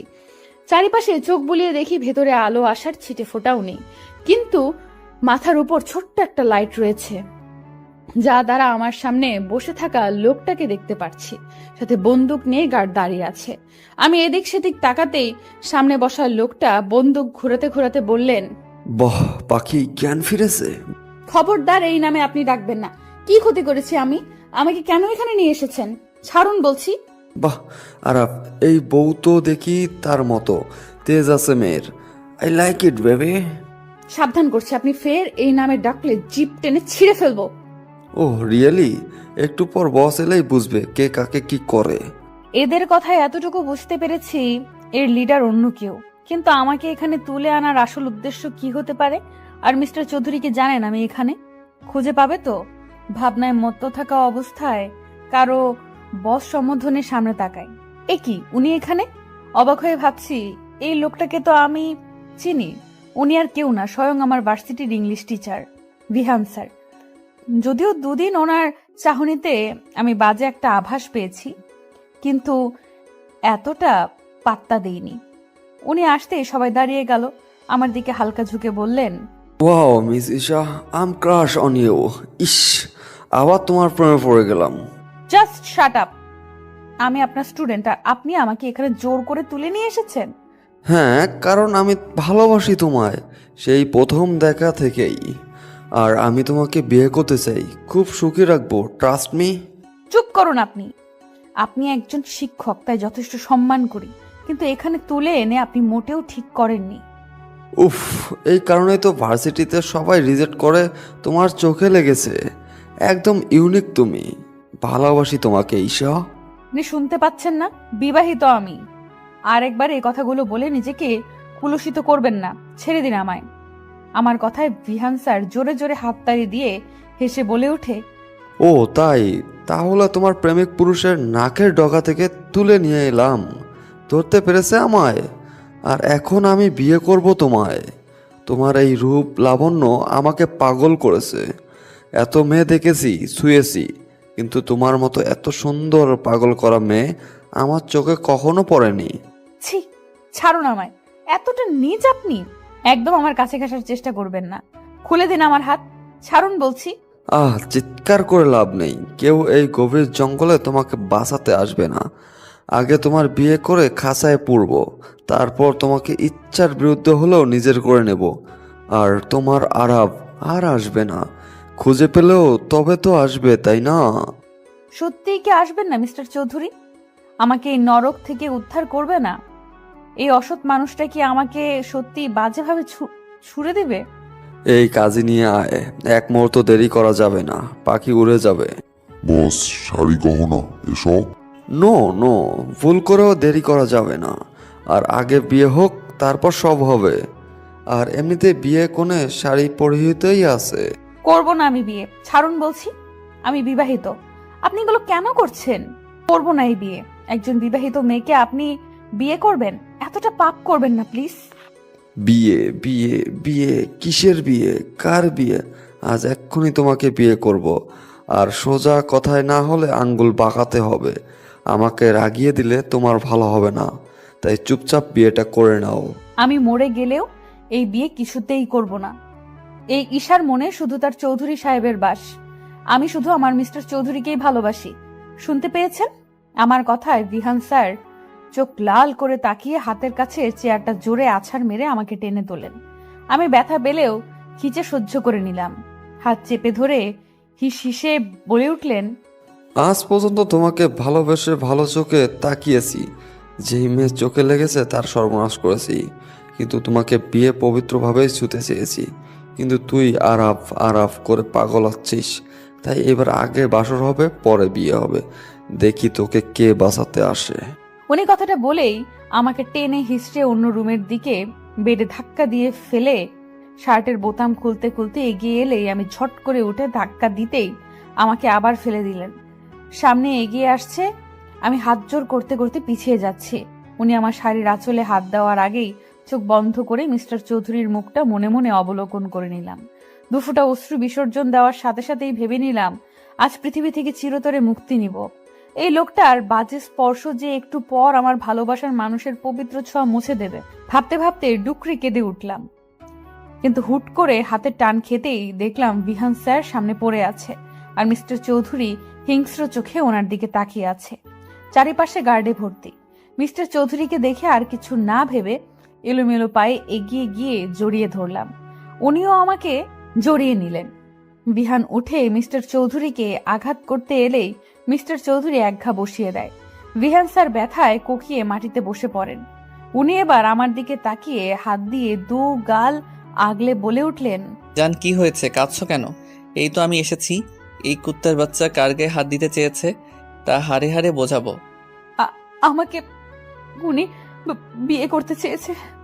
আমি বারণ করেছি তাই জোর করে আমাকে। ভয় নেই পাখি, তোমাকে যে ছুতে চেয়েছে তার প্রত্যেকটা অঙ্গ আমি জ্বালিয়ে দিব। কার বুক থেকে তোমাকে ছিনিয়ে নিতে চেয়েছে সেই মাসুলও আজ দিবে। ও কি জানে না তুমি আমার মায়াবতী? মিস্টার চৌধুরী রাগে চিল্লিয়ে কথাটা বলেই আমাকে সরিয়ে গার্ডের হাত থেকে রড নিয়ে ইচ্ছামতো পিটাতে লাগলেন। আমি মুখে হাত দিয়ে ভয়ে কান্না করছি। বিহান স্যার ব্যথায় চিল্লিয়ে হাত জোর করে কান্না করছে, কিন্তু উনি থামছে না। তার মুখে একটাই বুলি, কেন আমাকে বাজেভাবে ছুতে চেয়েছে। কিন্তু এভাবে তো স্যার মরে যাবে। অবশ্য তাতেও ওনার মাথা ব্যথা নেই। আমি তাই পেছন থেকে মিস্টার চৌধুরীকে জড়িয়ে ধরলে উনি থেমে আমার গালে হাত দিয়ে বলে, না জানি ভুলটা দ্বিতীয়বার করো না। ওই জানোয়ার তোমাকে স্পর্শ করতে চেয়েছে, আমার থেকে আলাদা করতে চেয়েছে। ছেড়ে দিন না, ওনাকে মরে যাবে। আর ছেড়ে দিব? তাহলে তো 27টা মেয়ে মুক্তি পাবে না। তাদের কষ্টের কাছে এর মরে যাওয়া নিছক পানি সমান। মানে? আজ শুধু তোমাকেই না, এই জানোয়ার ভার্সিটির আরও নিরীহ মেয়েকে তুলে নিয়ে রেপ করেছে। আর শুধু তাই না, ও ভিডিও করে ব্ল্যাকমেইল করেছে। কতগুলো নিষ্পাপ প্রাণ শেষ হয়েছে তার ধারণা নেই জান। এসব সহ্য না করতে পেরে অকালেই আত্মহত্যা করেছে তোমার মতো পবিত্র ফুলগুলো। আর আজ সব সীমানা অতিক্রম করেছে তোমাকে ছোঁয়ার চেষ্টা করে। উনি এতক্ষণ রেগে কথাগুলো বললেও শেষ কথাটা ঘাড় কাত করে বললেন। এবার আর কিছু না বলে উনি আমাকে হ্যাচকা টানে নিজের দিকে ঘুরে জড়িয়ে ধরলেন। কিছু বুঝে ওঠার আগেই গুলির শব্দে নিস্তব্ধ হয়ে যায় চারিপাশ। 3টে শব্দ আমাকে ঘিরে ধরেছে। ঘুরে তাকানোর আগেই আরেকটু চেপে ধরে কানের কাছে মুখ নিয়ে বললেন, নো, এভাবেই থাকো। তুই সহ্য করতে পারবে না, রক্তে তোমার ফোবিয়া আছে। কথা শেষেই সাহেল ভাইয়ার দিকে তাকিয়ে কড়া গলায় বললেন, এই কিটটাকে জঙ্গলের গভীরে রেখে এসো, যেখানে পশুরা এই পশুকে ছিঁড়ে খাবে। কথা শেষ করে উনি আমাকে কোলে তুলে নিলেন। আমিও দুর্বল থাকার কারণে গলা জড়িয়ে ধরলাম। গাড়িতে নিয়ে বসিয়ে দিলেন। দুম করে গাড়িতে ঢুকে দরজা লাগিয়ে দিলেন। আমি কিছু বলার আগেই বড় বড় শ্বাস হাত উঁচিয়ে থামিয়ে দিলেন। রাগে চোখে তাকিয়ে বললেন, কার পারমিশন নিয়ে তুমি বের হয়েছিলে? আজ যদি আমি ঠিক সময় না আসতাম কি হতো ধারণা আছে তোমার? Speak up damn it. ওনার চিৎকারে ভয় পেলেও ওনাকে শান্ত করার জন্য ধরতে গেলে হাত সরিয়ে দেয়। আমি আবার ছুতে গেলে একই কাজ করে। তার মিনমিনিয়ে গলায় বললাম, আর হবে না, আর অবাধ্য হব না আপনার কথায়। প্লিজ আমাকে। চুপ, আজ তুমি একটা কথা বলবে না। আমার চোখের সামনে যেন না দেখি তোমায়। বেশি চালাকি করতে কে বলেছিল তোমায়? তুমি জানো না তোমার কাছে আমার রুহু আটকে আছে? এতটা অবুঝ কেন তুমি, ইস্যু পাখি? আমি আর কিছু না বলেই মিস্টার চৌধুরীর গালে টুপ করে চুমু খেয়ে নিলাম। আমি জানি এখন এইভাবেই ওনাকে শান্ত করতে পারবো। চুমু দিয়ে জড়িয়ে ধরে বললাম, শান্ত হন, আমি ঠিক আছি। আপনি ছাড়া আমাকে ছোঁয়ার অধিকার কারোর নেই। আমি কিছু বলতে চাই, সেজেছি আপনার শুভ্র পরি। মিস্টার চৌধুরী শুনছেন? কথা বলবেন না? ভালোবাসি যে, আমি আপনাকে ভালোবাসি চৌধুরী সাহেব। আমার সবটা জুড়েই আপনার বসবাস। আমার কথায় মিস্টার চৌধুরী নিঃশব্দে হেসে আমাকে কাছে টেনে নিলেন। ঘাড়ে চুমু খেয়ে বললেন, এমনিতেই দুর্বল, তার উপর এই বাক্য কেন পাখি? কেন তুমি এভাবে জিতে যাও? প্রতিটা পদে তুমি আমাকে দুর্বল করে জিতে যাও। আমিও ভালোবাসি জান, আর তুমি শুধু আমার। ওনার কথায় আমি শান্তির নিঃশ্বাস নিলাম। অবশেষে আমি আমার ভাবনার বাক্য তাকে শুনিয়েছি। আমার ভালোবাসার পুরুষকে আমি নিজের করে পেয়েছি, যে একান্তই আমার। আজ আমার জীবনের একটা বিশেষ দিন, কিন্তু কারো পাত্তাই পাচ্ছি না। এমনকি মিস্টার চৌধুরী আজকেই নাকি দুবাই যাবে 2 দিনের জন্য। তাই মন খারাপ করে বসে আছি। আচ্ছা, কারোরই কি মনে নেই আজকে কি? এমনকি মিস্টার চৌধুরীরও না। বেডে বসে ভেবেই চলেছি কি করব। মিস্টার চৌধুরী দিব্যি আমার সামনে ব্যাগ প্যাকিং এ মত্ত। আমি মুখে আঙুল দেওয়ার আগেই বলে ওঠে, এই মেয়ে, সেদিন না মুখে আঙ্গুল দেওয়ার জন্য পানিশমেন্ট দিলাম, আজ আবার মুখে হাত দিচ্ছ? হ্যাঁ, ওটা আপনার পানিশমেন্ট ছিল। সিরিয়াসলি? আপনি সারা রাত আমাকে জ্বালিয়ে মেরেছেন, ছি। আর এসব আপনার পানিশমেন্টের ধরন? জান, লুক, আমি যে তোমাকে টোকাও দিব না এটা আমি খুব ভালো জানি। তাই রোমান্টিক পানিশমেন্ট দেই, তাও সেই জোর করে কাছে টেনে নিতে হয় তোমাকে। আর রাতে জ্বালায় তোমার কষ্ট হয় বুঝি? আমি তাই রাতের সাথে আজ থেকেও দিনে রোমান্স করব। কাম পাখি, শুরু করি। ঠোঁট কাটার লোক, চুপ থাকুন। আমি এখন আপনার কাছে যাই আর আপনি আমাকে। আমি তোমাকে? বলো জান, তোমার মুখে শুনতে চাই। Speak up. কিছু না। দরজার সাইডে গিয়ে কোনো মতে কথাটা বলে মুখ ভেঙচি দিয়ে দৌড়তে। নির্ঘাত আমাকে পেলে এখন আবার লজ্জায় ফেলবে। কিন্তু যাওয়ার আগে মিস্টার চৌধুরীর হাসির আওয়াজ আমার কর্ণকহর হয়। আমিও মুচকি হেসে আপুর রুমে যাই, কিন্তু যেতেই শুনতে পাই, সায়ান, আমি আর খাবো না, আমার ভমিটিং হচ্ছে। তুমি আমাকে প্রমিস করেছো জোর করবে না। শামু বেবি প্লিজ খেয়ে নাও, দেখো না, না খেলে তো বাবু কষ্ট পাবে। আচ্ছা তুমি কি খাচ্ছ বলো? আবার তুমি আমাকে টর্চার করছো। আমি এবার আম্মুকে বলে দিব। আচ্ছা আর খেতে হবে না, জাস্ট ওয়ান বাইট।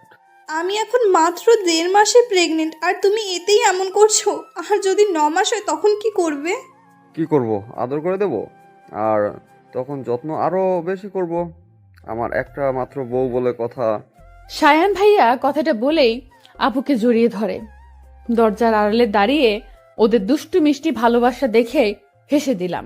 না, ওদের আর বিরক্ত করে কাজ নেই, তাই মায়ার ঘরে রওনা দিলাম। মাঝে পথে ভাবছি আনন্দে কি সুন্দর 2টি মাস পার হয়ে গিয়েছে বিয়ের। হ্যাঁ, 2টি মাস পেরিয়েছে আমাদের বিয়ের। আপু এখন 1.5 মাসের প্রেগনেন্ট। এ নিয়ে বাড়িতে খুশির সীমানা নেই, কিন্তু কারোর ভালোবাসা এতটুকু কমেনি আমার জন্য, উল্টো বেড়েছে। মা বাবা ভাই বোন সবার ভালোবাসা আমাকে মুড়িয়ে রেখেছে। আর সাথে তো আমার চৌধুরী সাহেব আছেন। যখন তখন মাথায় ফুল গুজে দেওয়া, চুড়ি পরিয়ে ভালোবাসি বলা, হুটহাট রাতে ঘুমের মাঝে কোলে নিয়ে ছাদে চন্দ্রবিলাস করা, ছোটখাটো সারপ্রাইজ, কিছুর কমতি নেই আমার জীবনে। আমি সত্যিই খুশি। এই 2 মাসে এনা আপুর সাথে আমার সম্পর্ক অনেকটাই গভীর হয়েছে। আজকাল এনা আপু আমাদের সাথে জমিয়ে আড্ডা দেয়। প্ল্যান মাফিক আপুর একটা বেবি শাওয়ার করবে। সেদিন আবির ভাইয়া আর মায়ার এঙ্গেজমেন্ট করা হবে, কিন্তু কোনো একটা কারণে সেটা আপাতত স্থগিত আছে। তুবা আর তুহিন ভাইয়ার মধ্যে আপাতত যুদ্ধ চলছে জেলাসি নিয়ে।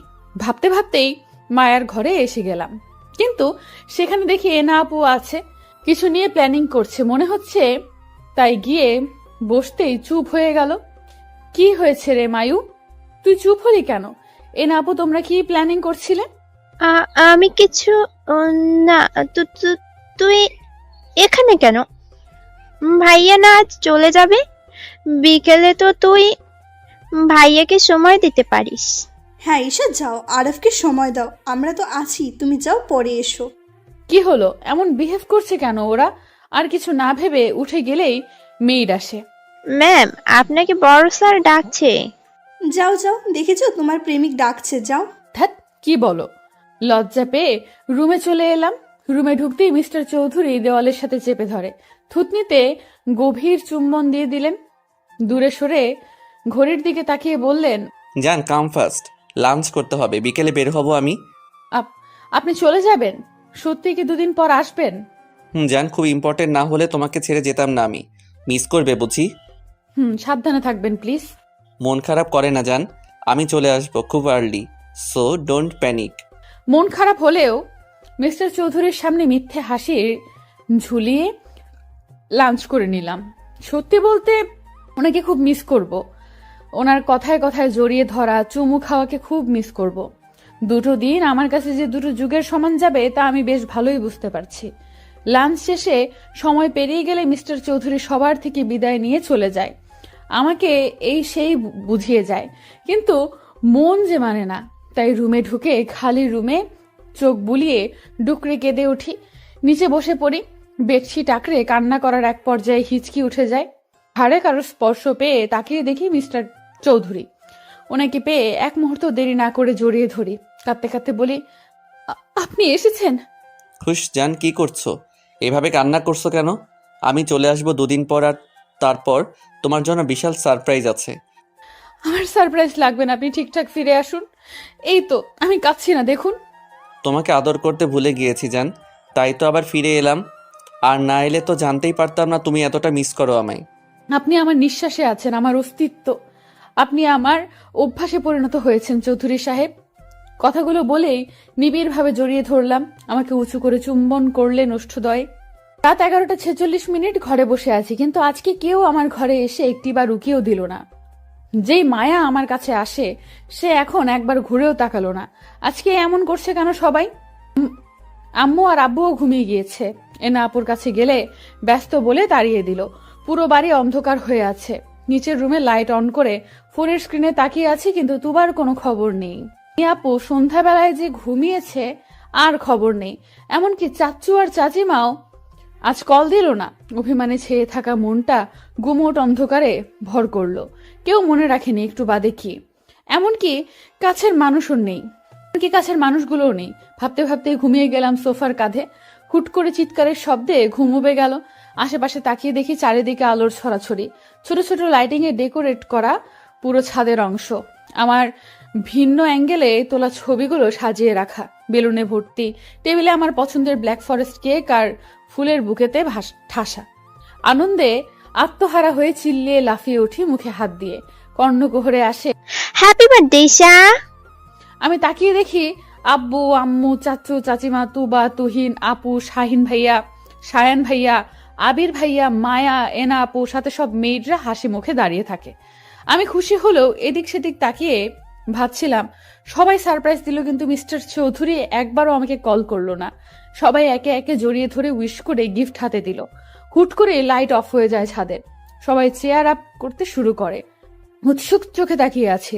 অন্ধকারের এক সাইডে লাইট অন হলে তাকাতে মুখে হাসি ফুটে ওঠে।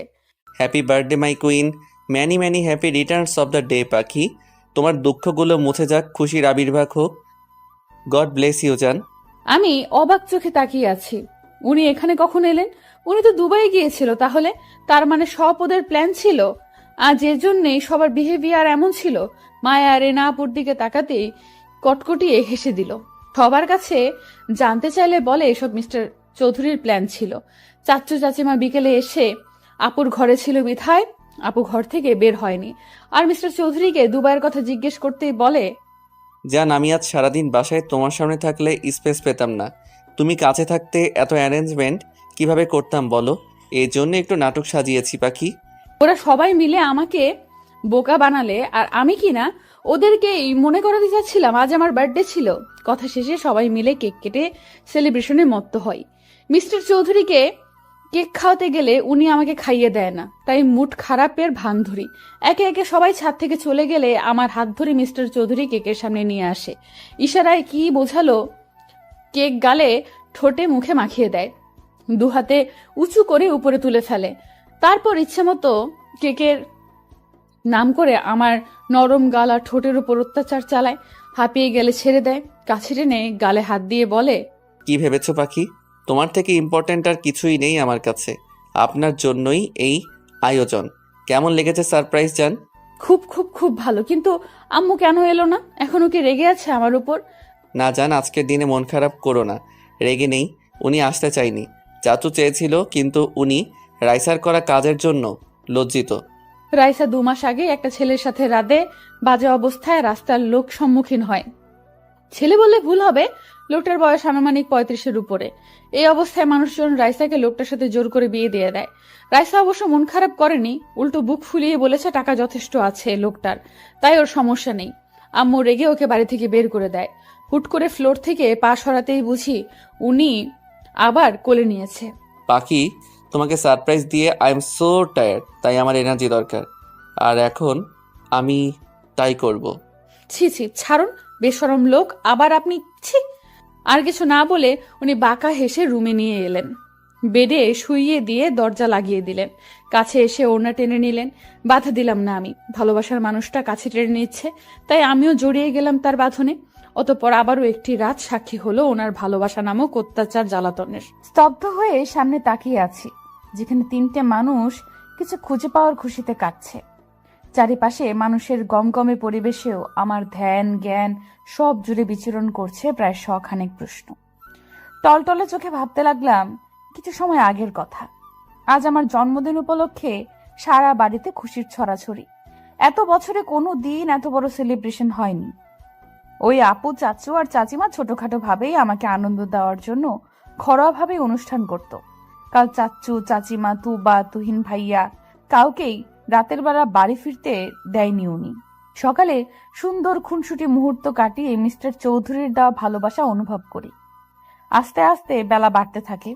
বিকেলে মিস্টার চৌধুরীর শপে শপিং ব্যাগ দেখে ইশারা করতেই বলে, জান, আজ এই ড্রেসটা পরবে তুমি, আর আমি নিজের হাতে সাজিয়ে দিব তোমায়। ওকে পরি। ড্রেস? আপনি আবার শাড়ি এনেছেন চৌধুরী সাহেব? এত শাড়ি, এত ড্রেস, এগুলো তো পরে শেষ করা মুশকিল। আমি পড়ে মনে হচ্ছে আমার বাচ্চারাও পড়তে পারবে বড় হয়ে। বাচ্চা? আমাদের বাচ্চা? ইউ মিন টু সে তোমার আমার বাচ্চা? শুরু হয়েছে আবার আপনার? ইচ্ছে করে আবার লজ্জা দিবেন তাই তো?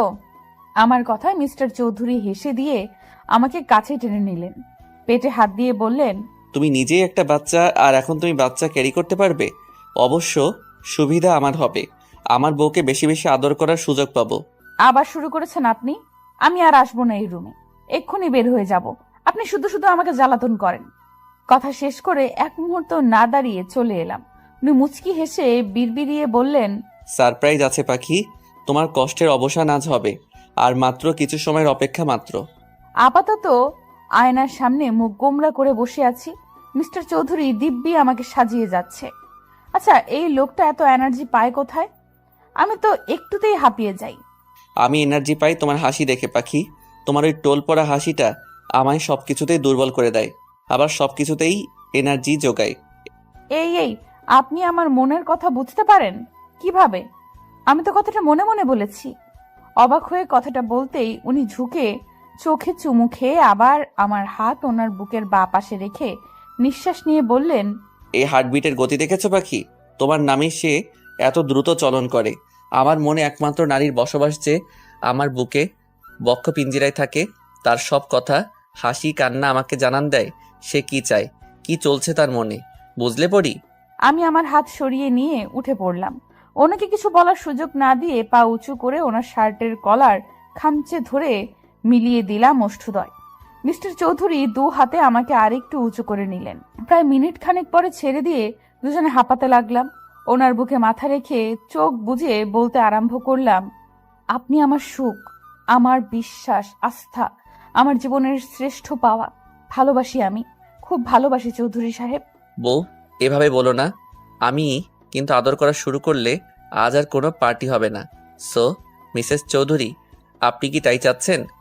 চুপ করুন। আপনি কি সারাদিন এসবের জন্য প্রিপেয়ার্ড থাকেন? সারাদিন মুখে খালি অসভ্য কথা। আমার কথায় মিস্টার চৌধুরী কানে হাত দিলেন, আয়নার সামনে বসিয়ে আবার মেকআপে মন দিলেন। Black floor touch gown, black diamond ornaments, চুলগুলো পাফ সাইড করে ছেড়ে দিয়েছেন। সবশেষে ব্ল্যাক রোজ গুজে দিলেন। আয়নায় তাকিয়ে মিষ্টি হাসি উপহার দিতেই উনি বুকে হাত দিয়ে বললেন, উফ মাই ব্ল্যাক কুইন, এত প্রেমে কেন ফেলছো তুমি? এত বারবি ডল কেন লাগছে Pakhi? Love you so much my জান। হয়েছে, এবার আপনি কি যাবেন আর রেডি হবেন না? প্লিজ চৌধুরী সাহেব, চলুন না। Okay dear. মিস্টার চৌধুরী আমার সাথে ম্যাচিং করে ব্ল্যাক স্যুট পরেছে, রোলেক্স ওয়াচ, কপালে ছড়িয়ে পড়া চুলগুলো হালকা চাপদারিতে লোকটাকে সুপুরুষ লাগছে। আমি ওনার কাছে গিয়ে হালকা হেসে বললাম, মাশাআল্লাহ, আপনাকে খুব সুন্দর লাগছে চৌধুরী সাহেব। তোমার কাছে আমি যে কিছুই না জান, তুমি আমার রানী, আমার পরী। এই আরাফকে যে তোমার চোখে লেগেছে এই অনেক, না হলে আমার যে কি হতো। আবার আমার কথায় লোকটা হেসে দিয়ে আমার হাত জড়িয়ে নিয়ে নিচে নিয়ে এলেন। নিচে নামতেই চোখে পড়ল সবাইকে। সবাই একদম সেজে গুজে হাসি মুখে তাকিয়ে আছে। পুরো বাড়িতে আলোর সজ্জার রমরমা সাজ। বাড়ি ভর্তি মানুষ গিজগিজ করছে। নিচে নামতেই সবাই প্রশংসা করলেন ওনার চয়েস আর আমাকে সাজিয়ে তোলার প্রতিভায়। মিস্টার চৌধুরী প্রেস মিডিয়ার সামনে আবারও আমাকে পরিচয় করিয়ে দিলেন। কেক কাটার সময় হতেই দেখলাম আম্মু, রাইসা আর একটা বয়স্ক লোক আমার সামনে এসেছে। যতটুকু মনে পড়ছে ইনি রাইসার হাজবেন্ড। কিন্তু এ কি, রাইসার চেহারার হাল কি হয়েছে? মিস্টার চৌধুরী এবার আমার হাত ধরে সবার মাঝখানে নিয়ে এলেন। মাইক হাতে নিয়ে বলতে শুরু করলেন, লেডিস অ্যান্ড জেন্টলম্যানস, আপনারা হয়তো ভাবছেন আয়ান আরাফ চৌধুরী হঠাৎ করে আপনাদের সবাইকে প্রেস নিয়ে কেন ইনভাইট করলো, তাই তো? ওনার কথায় সবাই হ্যাঁ বোধক মাথা নাড়তেই উনি আমার এক হাত নিজের হাতে পুরে নিয়ে বললেন, মাই মিসেস ঈশা চৌধুরী সবাই এখন নিশ্চয়ই চিনেন। অনেকদিন ধরে একটা গুঞ্জন তৈরি হয়েছে আমি হঠাৎ বিয়ে কেন করেছি। সেদিন প্রেস ডেকে আমি ব্যাপারটা ক্লিয়ার করার পর সবাই নিশ্চিন্ত হলেও কিছুদিন যাবৎ আমার ওয়াইফের জন্ম পরিচয় নিয়ে কথা বলছে। এটা লিক করেছে কে সেটাও আমি বের করেছি, কিন্তু এখন আমি আপনাদেরকে একটা সত্যির সম্মুখীন করব। ওনার কথায় আমি হালকা কেঁপে উঠলাম। কি, আমার জন্ম পরিচয় নিয়ে কথা উঠেছে? কিন্তু আমি জানলাম না কেন? ওনার দিকে জিজ্ঞাসু দৃষ্টিতে তাকাতেই উনি আমার হাতে হাত রেখে বললেন, জান, বি স্ট্রং, তোমার অনেক কিছু জানতে হবে। আজ তুমি জানবে তোমার পরিচয় কি, কে তুমি। কে আমি? আমি কি আমার আম্মুর মেয়ে না? কি হলো, কথা বলছেন না কেন? আজ থেকে 17 বছর আগে তুমি হারিয়ে গিয়েছিলে। তোমার তখন বয়স মাত্র 3.5। তুমি যাদের এত বছর ধরে ফ্যামিলি ভাবো তারাই তোমাকে কুড়িয়ে পেয়েছে। তোমাকে তোমার আম্মু রাইসা আর তোমার দাদি কেন দেখতে পায় না জানো পাখি? কারণ তোমাকে তারা আপন ভাবেনি। কিন্তু এখন আমি পরিচয়হীন না যায় সেটা বলতে চাচ্ছেন আপনি? আপনি আমাকে ছেড়ে দিবেন? কাঁদতে কাঁদতে কথাটা বলতেই মিস্টার চৌধুরী চোখের পানি মুছিয়ে বললেন, না, তোমার পরিচয় আছে। তুমি কোনো পরিচয়হীন না পাখি। আর আজ তোমার বাবা মা এখানে উপস্থিত আছে। আছে? কোথায় তারা? আমি দেখবো তাদের, বলুন না কোথায় তারা? এই তো আমরা, আমার পরিমা, এই যে আমি তোর মা বাবা।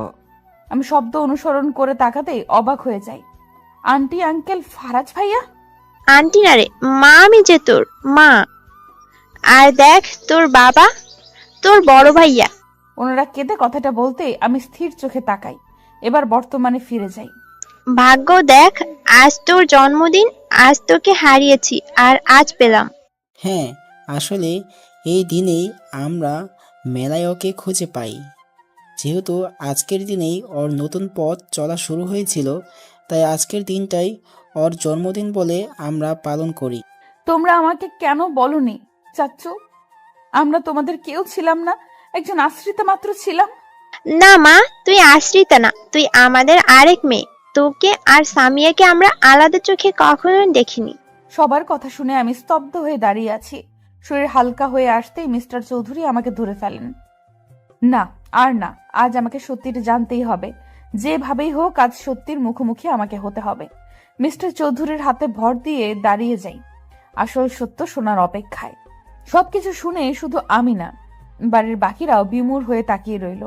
আন্টি যে আমার মা, সে আমার সামনে এসে গালে হাত দিয়ে বলল, সেদিন যদি বায়না ধরে মেলায় না যেতাম তাহলে আজ আমার মেয়েটা আমার কাছেই থাকতো। মনে আছে পরীর বাবা? আমি ওকে প্রথম থেকেই বলেছি এ আমার মেয়ে পরী। হ্যাঁ, মায়ের মতো তো ঠিক চিনেছ। জানো, আরাপ, সেলিনা বারবার পরীর কথা বলতো। আমার মিষ্টি পড়ি, ভাই তোকে কতটা ভালোবাসি জানিস? তোর মনে আছে আমি তোর জন্য চকলেট না এনে দিলে মুখ ফুলিয়ে থাকতি? তোর পুতুলগুলো আমাকে ছাড়া কাউকে দিতি না। আমি কিন্তু আজও তোর পুতুল কাউকে ছুতে দেই না। নিজের হাতে তোর রুম সাজিয়ে রেখেছি। আমার বিশ্বাস ছিল আমার পরি আসবে। সবার চোখে পানি। মিস্টার চৌধুরী আমার এক হাত জড়িয়ে এবার প্রেসের সামনে গিয়ে আবার বলল, আই হোপ সবাই আমার ওয়াইফের পরিচয় পেয়েছেন। সে কোনো পরিচয়হীন মেয়ে না, যথেষ্ট সম্ভ্রান্ত পরিবারের মেয়ে। আর আজকে যদি সে নিজের পরিচয় নাও পেত তাহলে তার জন্য বরাদ্দকৃত ভালোবাসা এতটুকু কমতো না। আমার ইস্যু পাখি যেমন, আমি তেমনি তাকে ভালোবাসি। ওনার কথায় রীতিমতো সবাই অবাক হলেও আমি অবাক হলাম না। জানি এই মানুষটাই আমার ভরসার স্থান, আমার আস্থা, আমার ভালোবাসা। এবার আমি আম্মুর দিকে তাকাতেই দেখলাম তার চোখের পানি গড়িয়ে পড়ছে। আজ প্রথম আমি এই কঠোর মানুষটাকে কাঁদতে দেখছি। আম্মুর সামনে গিয়ে দাঁড়াতেই আম্মু আমাকে জড়িয়ে হাউমাউ করে কেঁদে ওঠে। আমাকে তুই ক্ষমা করে দে মা। আমি যে তোর প্রতি এত অন্যায় করেছি তার কোনো ক্ষমা হয় না জানি। যে মেয়ের জন্য আমি তোকে অবহেলা করলাম সেই মেয়ে আমার মুখ পুড়িয়েছে, কিন্তু তুই এত ভালোবাসার পরেও তোকে কাছে টেনে নিইনি। আমাকে ক্ষমা করে দে মা। আম্মু কান্না করে কথাগুলো বলতেই আমি চোখের পানি মুছিয়ে দিয়ে বললাম, কি বলছো আম্মু? তুমি আমার আম্মু ছিলে আর থাকবেও। হ্যাঁ, এখন আমি আমার আসল বাবা মাকে পেয়েছি, কিন্তু তাই বলে কি আমার এই আম্মুকে ভুলে যাব নাকি? তুমি কেঁদো না আম্মু। আমার কথায় আম্মু মুচকি হেসে জড়িয়ে ধরলো। দাঁড়িয়ে আমার আসল মা আর শাশুড়ি আম্মুর সামনে গিয়ে তিনজনের হাত আমার হাতে নিয়ে বললাম, চৌধুরী সাহেব, দেখেছেন আমার 3টে আম্মু? তোমরা দেখেছো, আজ থেকে আমার ভালোবাসা 3 গুণ বেড়ে গেল। হ্যাঁ পাখি, এবার আমাকে মনে রাখলেই হয় তোমার। আপনি আবার? আমার কথায় সবাই হেসে দিল। রাব্বু সবাইকে কেক কাটিং এর জন্য অ্যানাউন্স করে। একে একে সবাই এলে আমিও কেক কাটতে যাই, কিন্তু রাইসাকে এক কোনায় দেখে ওর সামনে দাঁড়াই। আমাকে দেখে রাইসা নিচু তাকালে ওর হাত ধরে কেকের কাছে নিয়ে আসি। এখানে, তুই ওখানে কি করছিস? চল একসাথে কেক কাটি। খেয়াল করলাম রাইসার চোখে অশ্রুকণা ভিড় করেছে, তাই ওর এক হাত জড়িয়ে মিস্টার চৌধুরীর দিকে ইশারা করতেই উনি হ্যাঁ বোধক মাথা নাড়ে। ওনাকেও টেনে এনে কেক কাটি। আজকের দিনটা আমার জীবনের শ্রেষ্ঠ দিন। সব ভালোবাসারা আমাকে ডেকে নিচ্ছে তাদের কাছে। কি নেই আমার কাছে? তিনটে মা আছে, বাবা আছে, পুরো পরিবার আছে। সবচেয়ে গুরুত্বপূর্ণ যা আছে সে হচ্ছে আমার স্বামী, আমার ভালোবাসার মানুষ। কেক কেটে সর্বপ্রথম আমি মিস্টার চৌধুরীর মুখে ধরি। উনি আম্মু আব্বুকে দেখিয়ে দিলে আমি হেসে বলি, আপনার মতো স্বামী প্রতিটা মেয়ে ডিজার্ভ করে, যে তার স্ত্রীকে সীমাহীন ভালোবেসে মুড়িয়ে রাখে। আপনি আমার অতীত বর্তমান না জেনে বুকে ঠাঁই দিয়েছেন, কখনো এক ফোঁটা অশ্রু বের হতে দেননি। আপনি আপনার কথা রেখেছেন মিস্টার চৌধুরী। আজকে আপনার জন্যই এই আমি সব পেয়েছি। তুমি আমার এক আকাশ সমান অধিকার, আমার অতল সমুদ্রের ভালোবাসা। তাকে খুশি করা তো আমার দায়িত্ব। আজকের পর তুমি সবসময় এইভাবেই লিড করবে জান। উনি মুচকি হেসে কথাটা বলে উঠতেই করতালের আওয়াজে পুরো চৌধুরী বাড়ি ধ্বনি তুলল। উনি হুট করে হাঁটু গেড়ে বসে পড়লেন। হাত থেকে ডায়মন্ডের রিং বের করে সবার সামনে আমার হাত টেনে পরিয়ে দিলেন। আমার ইচ্ছে করছিল মানুষটার বুকে মিশে যেতে, কিন্তু বড়রা ছিল বিধায় পারিনি। উনি হয়তো আমার মনের কথা শুনতে পেয়েছেন, তাই উনি সবার সামনে আমাকে জড়িয়ে ধরলেন, কানের কাছে ফিসফিসিয়ে বললেন, আমি তোমার জান। যখন ইচ্ছে জড়িয়ে ধরবে, চুমু খাবে, কে বারণ করেছে? এত হেজিটেট এর কি আছে পাখি? অসভ্য লোক, মানুষ আছে, কি করছেন, ছাড়ুন। উনি ছেড়ে দিলেও পুরোপুরি ছাড়লেন না, আমার বাহু আঁকড়েই রইলেন। একে একে সবাইকে কেক খাওয়ানোর পালা শেষ হলো, যে যার মতো এনজয় করছে। সিঁড়ির দিকে চোখ পড়তেই দেখি তুবাকে জোর করে কেক খাইয়ে দিচ্ছে তুহিন ভাইয়া। বেচারি মনে হয় রেগেছিল, ঠোঁট ফুলিয়ে কিছু বলার আগেই তুহিন ভাইয়া কিছু একটা বলল। মিউজিকের সাউন্ডে শুনতে না পেলেও এতটুকু বুঝেছি আমার চৌধুরী সাহেবের মতোই অসভ্য মার্কা কথা বলেছে, নয়তো তুবা এখন এমন লাল নীল হতো না। একদল ফ্যামিলি দেখছে, যারা জমিয়ে আড্ডা দিচ্ছে। আজ বাড়ির প্রতিটা সদস্যের মুখে প্রশান্তির হাসি। আপুকে ভাইয়া এখনো জোর করে ফল খাওয়াচ্ছে। আপু কপাল চাপড়াচ্ছে আর বিড়বিড় করছে, মায়া আর আবির ভাইয়া কি সুন্দর লুকিয়ে প্রেম করছে। অবশ্যই সামনেই ওদের এঙ্গেজমেন্ট, তবুও ওদের মতে বিয়ের আগে প্রেম করার মজাই আলাদা।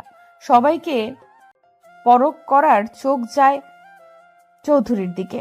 উনি চোখ ছোট ছোট করে বুকে হাত গুজে বললেন, শেষ দেখা হয়েছে নাকি আরো বাকি আছে? সবার দিকে নজর খালি আমি ছাড়া।